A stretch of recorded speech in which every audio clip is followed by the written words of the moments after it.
أعوذ بالله من الشيطان الرجيم. بسم الله الرحمن الرحيم. Assalamu alaikum.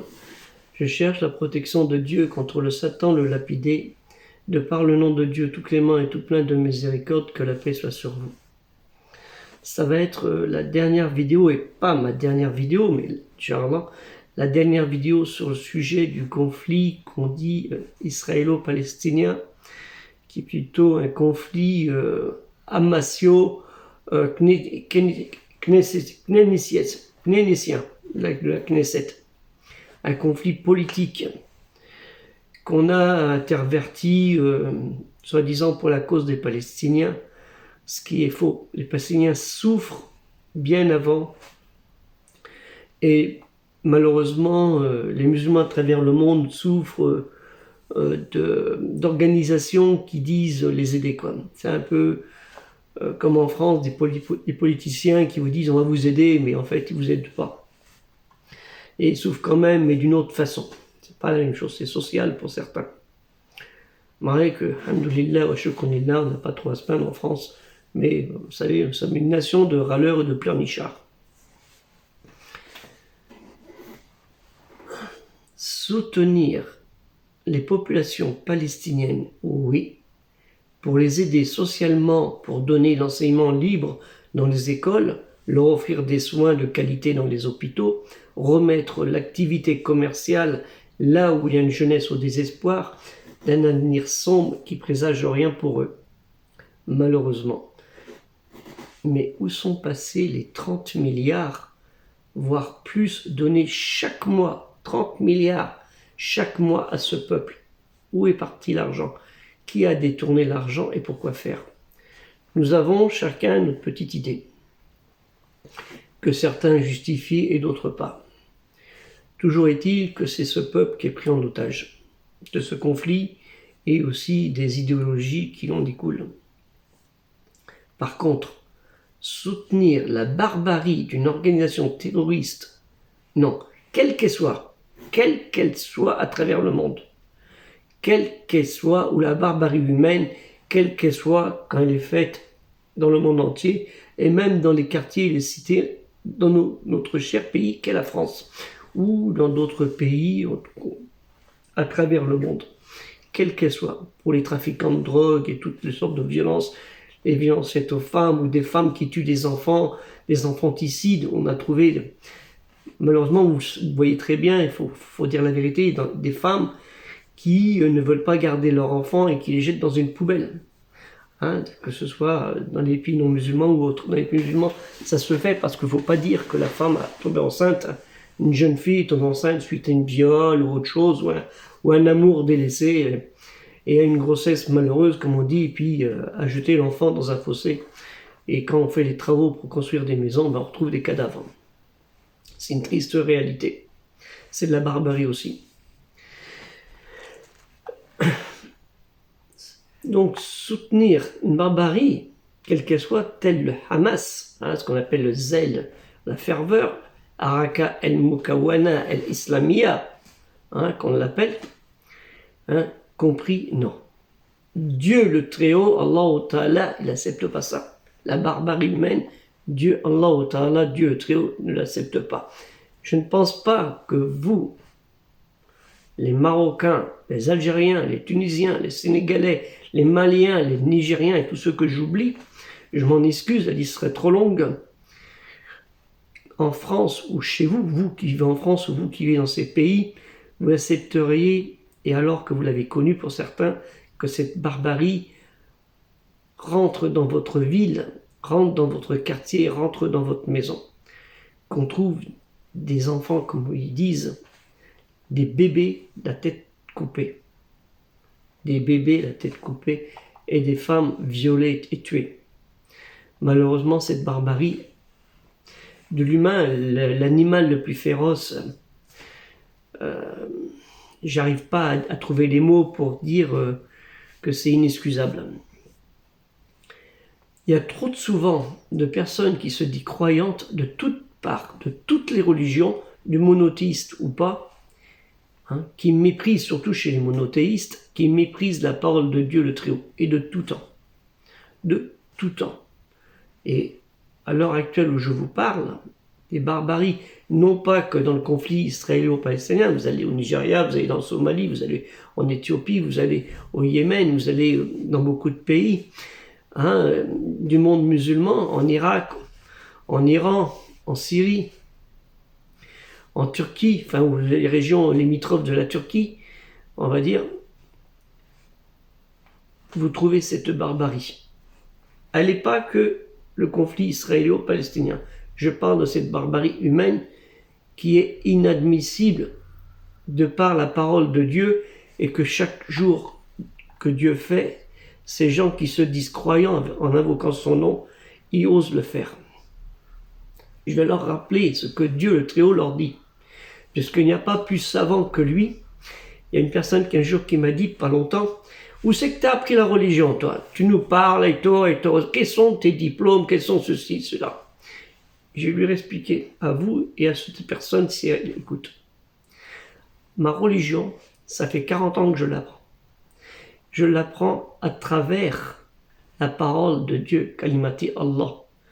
C'est lui le savant, c'est lui qui sait tout. Et vous avez des gens qui vont faire des livres, comme il y en a derrière, des études pour expliquer, et ainsi de suite. Et dans les universités, j'ai fait 5 ans, j'ai fait des études d'archéologie et d'histoire. Vous avez des gens qui vont soit rester dans les livres ou aller sur le terrain. Moi, j'ai fait les deux. Et je vais vous dire une chose. C'est pas parce que tu as eu des livres, que tu as lu une tonne de livres, que tu seras mieux que certains. Il y a des gens qui vont passer 2 années pour apprendre à faire comment faire la prière. Allah Ta'ala, Dieu le Très-Haut, en même pas 2 minutes, il vous a tout expliqué. Allah Ta'ala, en 2 minutes, il vous a tout expliqué comment il fallait faire. Après, c'est de la dissertation, de l'exégèse si on veut. Mais concentrez-vous sur la parole de Dieu. Parce qu'après, il y a des divergences. Vous savez très bien, chez les musulmans, il y a des divergences. Comment faire les ablutions? Il y en a, il faut frotter entre les doigts. Il y en a, on peut passer par-dessus. Il y en a, vous voyez ce que je veux dire? Et pour leur prière, ils vous expliquent comment il faut faire. Les ablutions et faire la prière. La prosternation et ainsi de suite, le recueillement. Dieu, c'est le meilleur professeur que vous pouvez avoir. Allah Ta'ala, c'est le meilleur professeur. Vous avez les autres, c'est des petits savants qui ont étudié avec d'autres savants et ainsi de suite. Et ça s'est fait comme ça. Donc les meilleurs savants, vous avez ces élèves que vous avez derrière là. Vous avez ces élèves, les élèves de Dieu, les Abdallah, les esclaves de Dieu. Mais le meilleur savant, c'est Dieu et ses prophètes. Et suivez l'enseignement de Dieu d'abord, et suivez l'enseignement des prophètes à condition d'avoir les bonnes sources. Naturellement, parce qu'il y a toujours eu des mauvaises sources. Vous savez bien, même dans le hadith, dans les propos, ils sont classifiés. Donc, vous voyez déjà, il n'y a pas une fiabilité réelle. Mais Al-Qur'an, la révélation récitée, la fiabilité, elle est à 1000 pour 1000. Pas 100%, à 10 000 pour 10 000. Voilà. C'était une clarification à cette personne, 40 ans d'études sur la parole de Dieu, Allah Ta'ala, et la dissertation des mots que certains n'ont même pas compris. La preuve, c'est cette barbarie. Chapitre 3, ou Surat, le chapelet, pour ceux qui ne savent pas. Ça veut dire ça. Toute la série, ça fait un morceau du chapelet, du sbir. Chapitre 3, Ali Imran, la famille de Amran, Ali Imran en arabe, mais Amran en hébreu, verset 134, qui dépensent dans l'aisance et dans l'adversité, qui dominent leur rage et pardonnent à autrui pour les hommes. Dieu aime les vertueux. Dieu aime les vertueux, domine leur rage et pardonne à autrui pour les hommes, autrui les humains. Dieu aime les vertueux. Garde ta rage dans toi. الذين ينفقون في السراء والضراء والكاظمين الغيظ والعافين عن الناس والله يحب المحسنين. Le prophète Mohammed, le dernier des prophètes messagers et avertisseurs de Dieu, le dernier messager et prophète, messager et avertisseur de Dieu, d'une longue lignée, sallallahu alayhi wa sallam, sur lui le salut et la paix, avait dit, puisqu'il est mort, à Aïcha, radiallahu anha, que Dieu l'agrée, a dit, le messager de Dieu, sallallahu alayhi wa sallam, sur lui le salut et la paix, a dit, Dieu est doux, il aime la douceur en toutes choses. Elle a aussi relaté que le prophète, sallallahu alayhi wa sallam, sur lui le salut et la paix, a dit, Dieu est doux, il aime la douceur, il octroie en contrepartie de la douceur ce qu'il n'octroie pas en contrepartie de la rudesse ou de quoi que ce soit d'autre. Rapporté par le Sahih al-Muslim.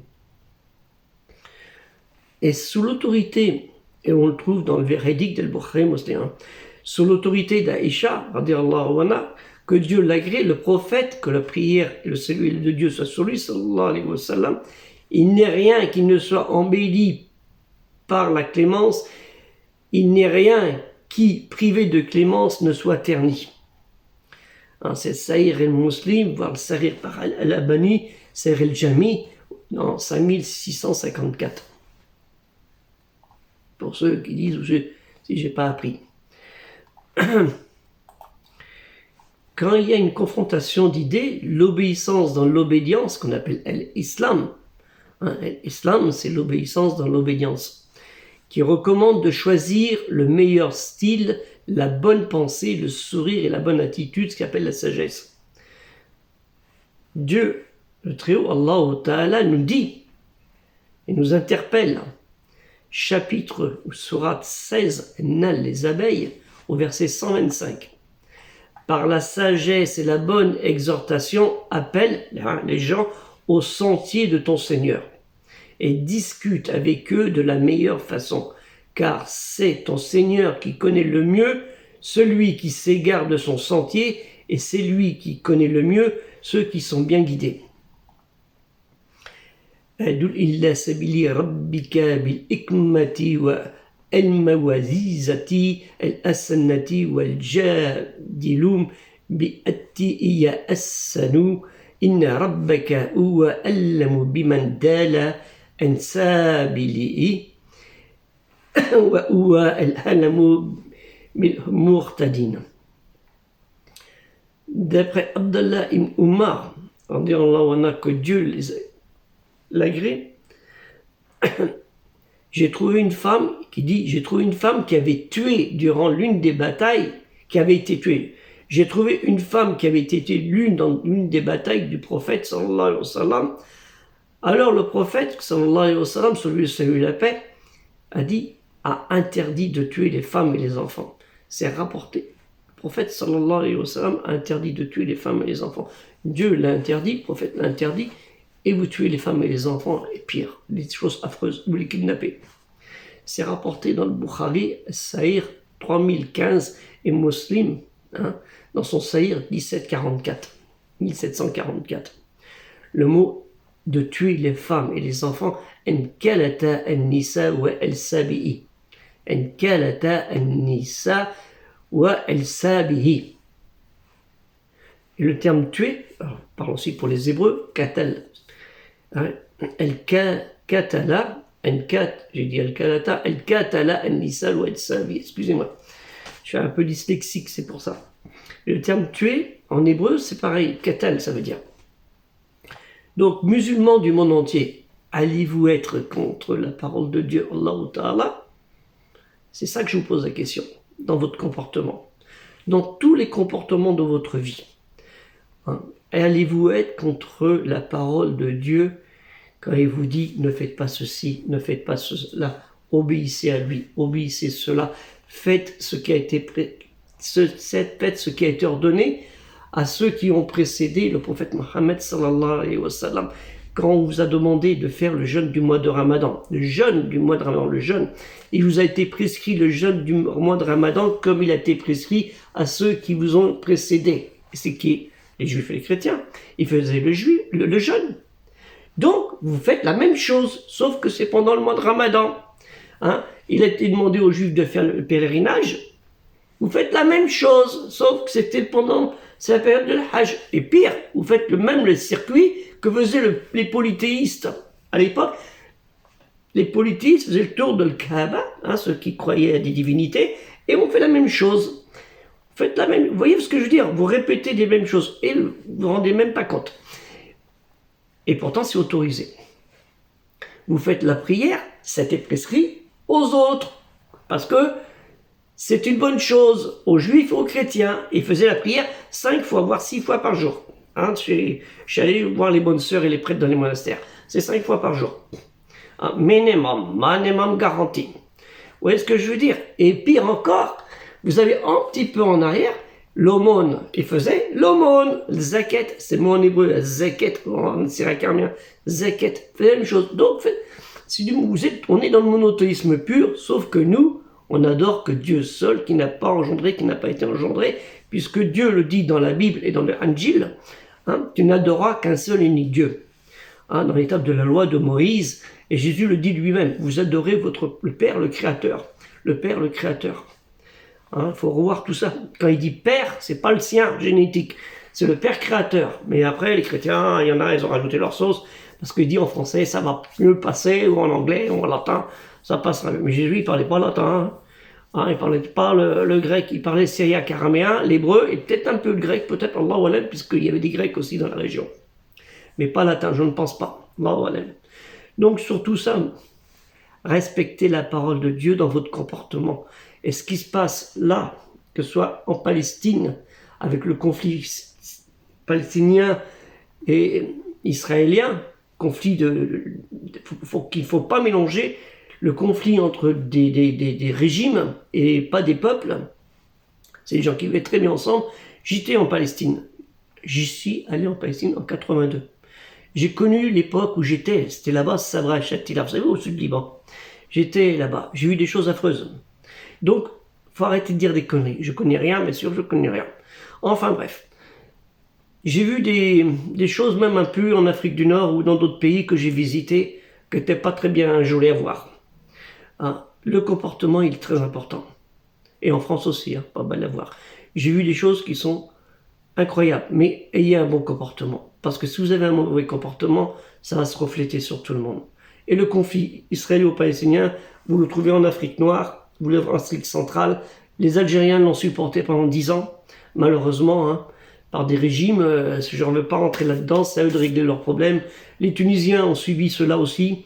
Le Maroc, pour l'instant, alhamdoulilah, il a arrêté, mais c'est pas facile à gérer. Hein, ils sont dans la politique du juste milieu. Au Maroc, il applique cette politique du juste milieu qui est comme Dieu nous l'a expliqué.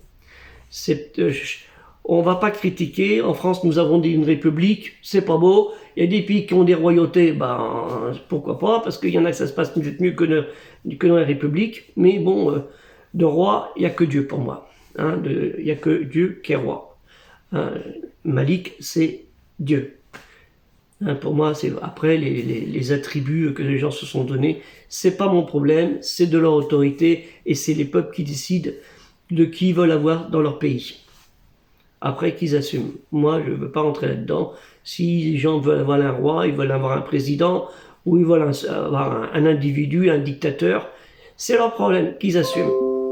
Sur ce, je vous souhaite une bonne journée. Inch'Allah khair. La prochaine vidéo, Inch'Allah, sur laquelle je suis en train de travailler, donc ça va prendre un petit peu de temps, mais j'avais déjà commencé il y a quelques temps, c'est sur le prophète Joseph Youssouf, hein, qui est une très très belle histoire et qui mérite d'être étudiée, parce qu'il y a certains, je suis sûr que si je leur posais la question, quels sont les frères de Joseph, dans les 10 secondes, là, donnez-moi la liste des frères de Joseph, hein, et le nom de sa sœur, je suis pas sûr, et les noms des mères, des frères de Joseph, et ainsi de suite. Déjà son père, son grand-père, son arrière-grand-père, et ses 2 enfants. Je suis pas sûr dans les 2 minutes, il y en a beaucoup qui vont te donner la réponse. Que la paix soit sur vous. Assalamu alaikum. Je m'excuse, mais je suis obligé de faire comme ça.